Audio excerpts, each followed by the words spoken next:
Hi, I'm Mike Moscolo. I want to talk today about dialectical engagement as a mode of political problem solving. And the problem I want to address is not international conflicts or the types of entrenched conflicts that are discussed in the other talk, but instead the political partisan conflicts that are happening in Western nations, particularly in the United States, the radical political polarization and intractable conflict that we're experiencing. Um, Dialectical engagement is a process of resolving conflict, political conflict, and partisan conflict. It includes two broad phases. The first is collaborative problem solving, and this occurs when it's possible to separate needs from ideologies. And the second is dialectical problem solving, which involves addressing conflicts between people in their ideologies. Here's collaborative problem solving. The first step. It focuses on needs and not positions. Here's how the process goes. You have two people, they take different positions. This person on the left, immigrants are taking our resources. The person on the right, immigrants do the jobs we don't want to do. Let's keep them around. Those are positions. We separate political positions from needs that underlie those positions, human needs. So let's take a look at those. The woman on the right, what is the need that motivates her position? I'm afraid that my way of life is going to be destroyed. What's the need that motivates the position of the man on the right? I want to help people fleeing in difficult situations. In collaborative problem solving, what we do is we identify the unmet need beneath the position of the people on both sides. We bring those needs to the surface where they are usually hidden. And what we do is get rid of the initial positions, only work on identifying new and possible solutions to meet the needs of each person on each side or each party. So you come up with solution, ideas, and then you synthesize a novel solution that meets the underlying needs of both sides. Now that works well when you're able to separate human needs from ideologies. Of course, political conflict tends to be defined in terms of political commitments and ideological commitments. What do you do then? Collaborative problem solving can only bring you so far. Well, that's where dialectical problem solving comes in, the synthesis of opposites. So we have a thesis, one person's ideological position. The other person's ideological position is the opposite, an antithesis. They conflict with each other, and you try to create a synthesis through the integration of opposites. Looks like this. Thesis, antithesis. The antithesis causes the differentiation of the first person's thesis. That causes a differentiation of the second person's thesis, and you're able to create, hopefully, a new thesis. Well, something that is a shared ideology at this point. How do we do that?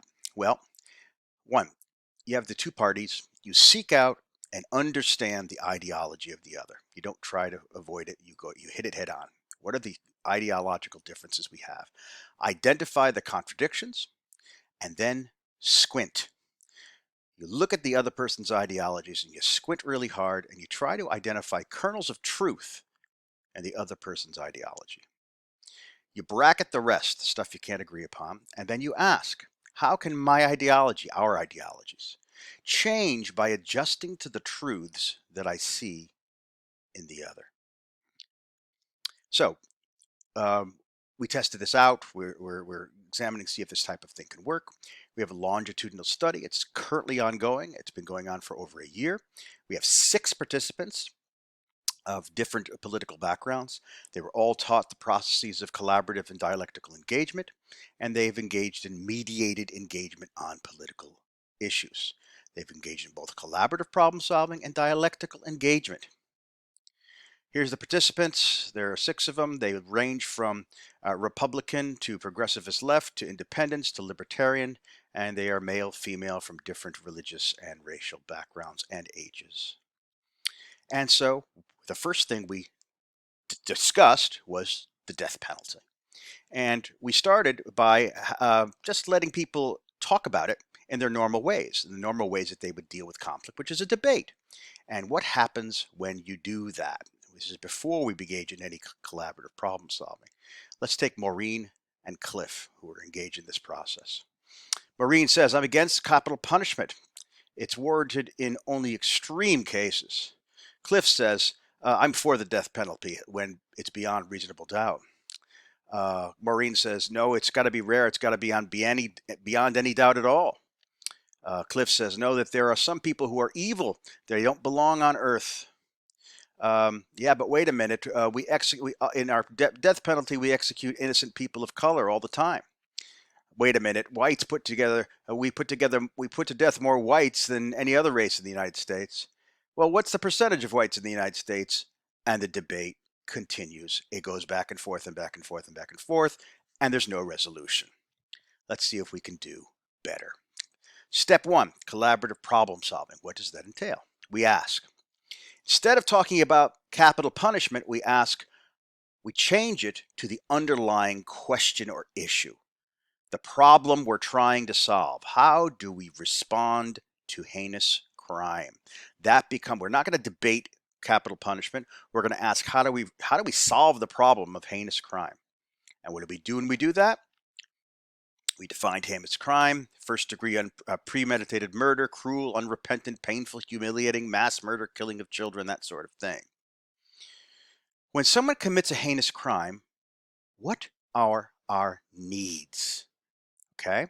And the group was able to come up with a series of needs: justice, just desserts, vengeance, consequences, the need to keep the public safe, the need to prevent the violent crime, the need to understand the origins of crime, the need for fairness in the criminal justice system if we're going to be able to have consequences for violent crime, and the need to address the pain of victims and their families. These are the needs that people on the group, all 6 people, came up with.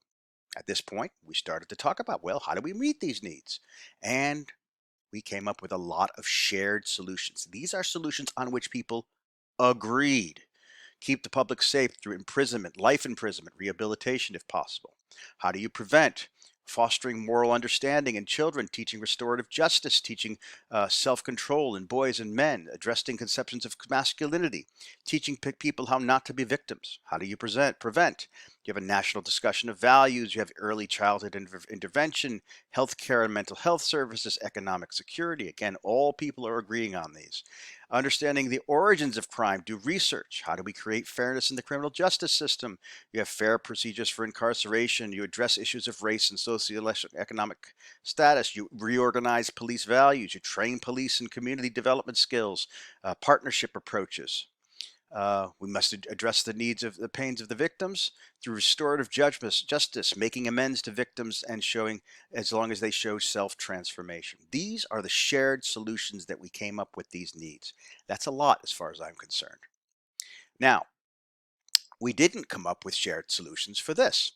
The need for justice, just desserts, vengeance, and consequences.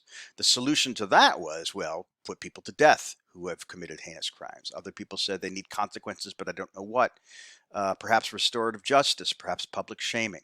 How do we address these ideological differences? Well, let's look at the ideologies. Let's take Maureen and Cliff.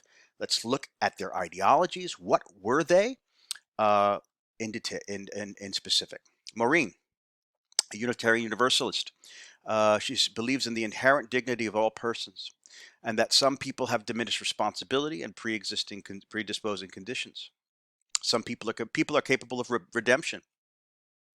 Capital punishment does not always make victims whole, and capital punishment makes us killers. This is her ideology. Cliff's ideology: some people are evil, irredeemable. Heinous crime requires justice or revenge. We need to balance the moral scales. Perpetrators should get their just deserts, and people should be held responsible. Victims of crime need justice and protection. Death brings closure. Now, those are some very different ideologies. What's the next step in dialectical engagement? Well, let's have Maureen engage Cliff's ideology. We ask, Maureen, are there any kernels of truth in Cliff's ideology? And again, we're looking to find anything that we can find. So the following conversation occurred about the first thing that Cliff talked about. Some people are evil, irredeemable. The following conversation took place. Here are the dialectical opposites, thesis, antithesis, syntheses that took place. Maureen says, Cliff says, Some people are evil and irredeemable. Um, Maureen says, well, this may be true. If it's true, it's very rare. But then immediately that conflicts with Maureen's UU principle of the inherent dignity of all people. If there are some people who are irredeemable, then maybe everybody doesn't have inherent dignity. Cliff gives an example: psychopaths who kill without empathy. And again, that conflicts with Maureen's sense that there's inherent dignity of all people. And what they actually come up with, it's not an enormous change, but it's a change. They agree upon perpetrators.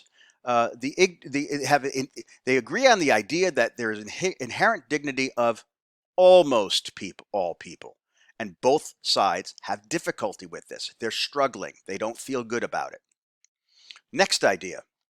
So what they came up with is, again, a shared idea of the inherent dignity of almost all persons. Next issue: heinous crime requires justice or revenge or balancing the moral scales. Maureen, can you find any truth in that? Here's how the discussion went. Cliff says we need revenge or justice to avenge evil. Maureen says, I don't like this notion of revenge. Revenge, I heard once that revenge has a function. It's to make other people experience how it feels, so that if I have revenge upon the perpetrator, well, that's to make that person experience what it feels like. And she was saying, but that's not quite revenge. And Cliff says that idea conflicts with what Cliff said about avenging evil, balancing the moral scales. So what Maureen comes back to is that this revenge therefore provides justice for the victim or for society. And she says, well, you know what? I like the idea of consequences more than I like the idea of revenge. That's more palatable than revenge. What do we see here? By virtue of engaging Cliff, we see some movement in Maureen. We see her being influenced by this idea of quote unquote evil, not accepting it, but talking about the need to address it. So these three points that Cliff said, they're now able to agree upon, yes, on justice, but consequences is a better concept than revenge. They both agreed upon that. What about this issue that victims need justice and protection? That death brings closure. Maureen, I'm against capital punishment. This is an earlier discussion we had. Ellie, it's a different person now. She talks about the effects of parole on victims' family.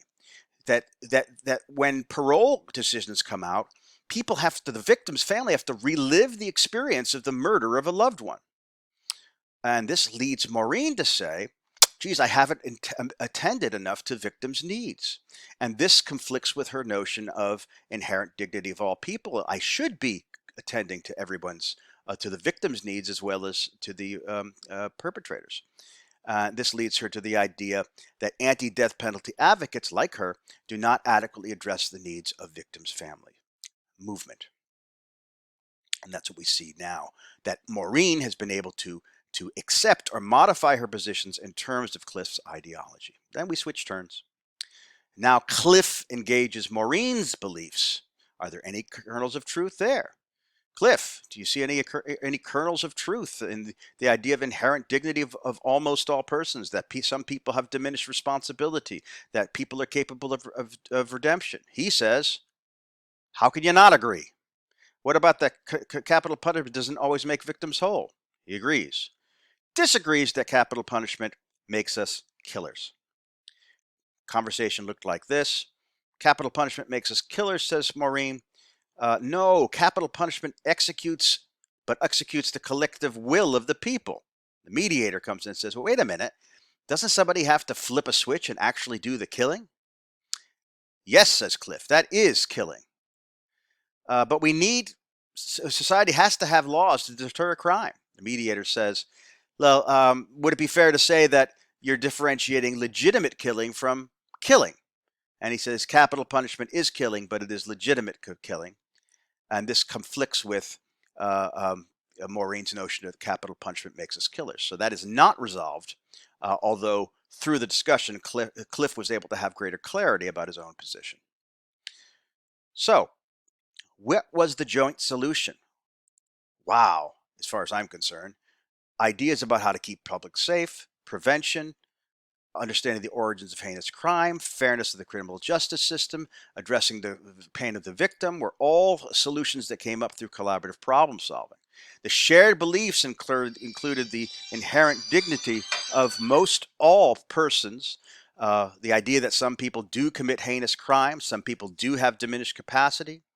Perpetrators must be held responsible, but subject to their capacities for control. The need for consequences for heinous crime. Many, but not all perpetrators may be capable of redemption. The need to address the victims, and the idea that capital punishment makes some victims whole, but not others.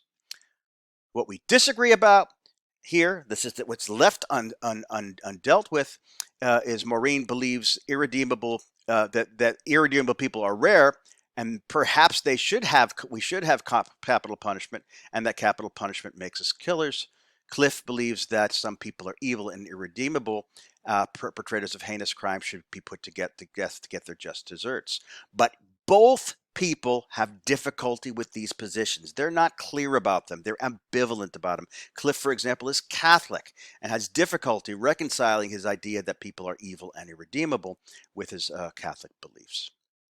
Conclusion: dialectical engagement can provide an alternative to traditional adversarial approaches to political discussion. Thanks for listening.